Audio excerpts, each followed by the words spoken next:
Imagine having one single digital key that unlocks, well, everything. Your taxes, your healthcare, even your university password. That's the big promise behind Austria's national digital ID system, called ID Austria. Sounds great, right? Super convenient. But what happens when choosing not to use that key means you're stuck waiting in line for hours, or paying extra fees, or maybe even putting your job at risk? Today, we're going to look at that very fine line between a helpful tool and something that feels a lot more like a coercive push.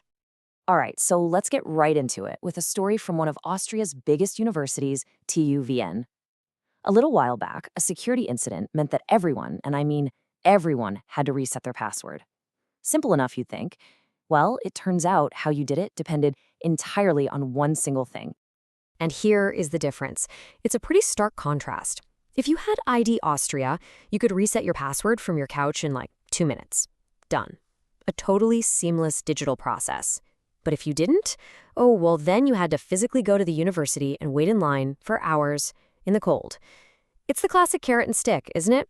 The university basically set up a VIP lane, and the only way in was with a digital ID. And that makes you wonder, right? Was this really just about security? Or was it the perfect opportunity to nudge, or maybe even shove, thousands of students and staff into signing up for the national ID system? By making the alternative so incredibly painful, a simple technical fix turned into a massive and very effective marketing campaign. But here's the thing, that story from TU Wien, it's not just a one-off.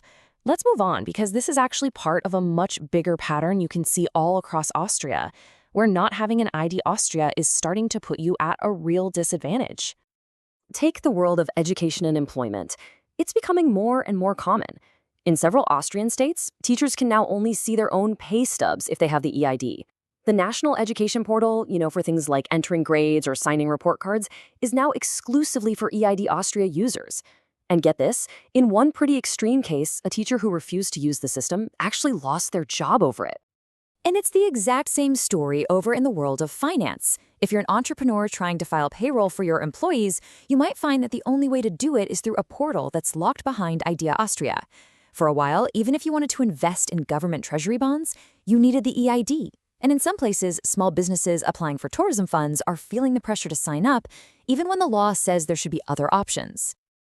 Now let's talk about healthcare. In Salzburg, therapists can't even file for publicly funded sessions without this ID, which, creates a huge barrier for patients who need that care. There was a €100 dental bonus for self-employed people that, for a time, was only available through a portal you needed ID Austria to get into. So the bottom line is, both the people providing care and the people needing it are really starting to feel the squeeze. And this right here, this might be the most direct penalty of all, a financial one. If you want a parking permit in Vienna, you can still go do it the old-fashioned way, in person. But as you can see, it'll cost you about 27% more for the trouble. It's a literal fee for not going digital. So hold on a minute.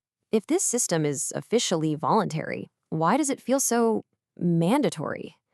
Well, this gets us to the playbook that seems to be behind this whole rollout, what you could call the voluntary paradox. This quote from the source material really just nails the whole strategy. The goal isn't just to offer a new, better option. The goal is to make the old option so inconvenient, so painful, that people feel like they have absolutely no choice but to make the switch. And you know what? There's actually a name for this tactic. It's called administrative friction. And you have to understand, this isn't a bug in the system, it's a feature. It's when you intentionally design hurdles and delays like long lines or extra fees to steer people toward making a specific choice. In this case, getting an ID Austria. And it all seems to follow this very predictable 3-step playbook. First, hey, here's this new digital ID. It's so convenient. Second, you get the nudge, where the old way of doing things suddenly gets really slow and annoying. That's the friction. And finally, once enough people have given in and switched, the old systems are just retired for good, usually citing cost and security. And just like that, the system becomes mandatory in practice, even if it's not technically mandatory by law. Which, of course, brings us right back to this fundamental question.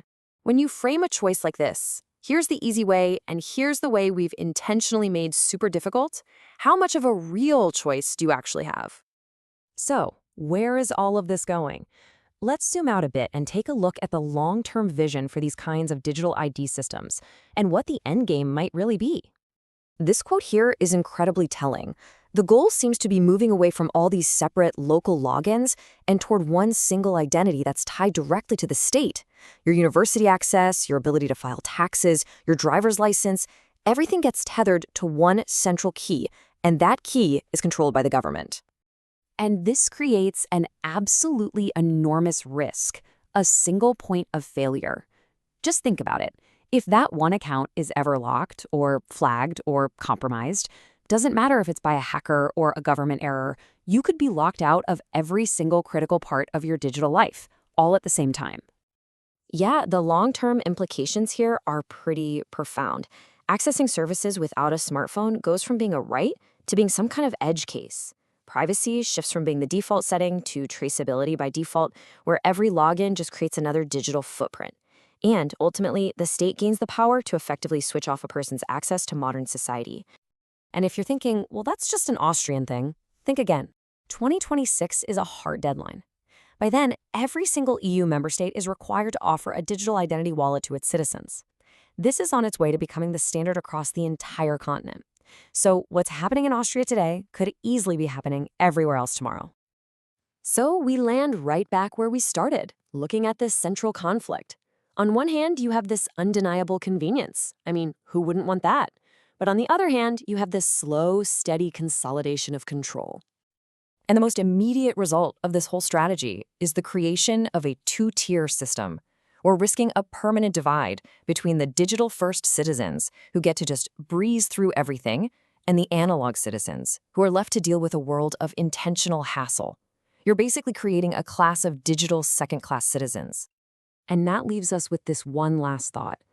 These digital identity systems, they really do offer a future of incredible ease and efficiency. But as we've seen, that convenience, it's not free. It comes at a cost to our choices, our privacy, our autonomy.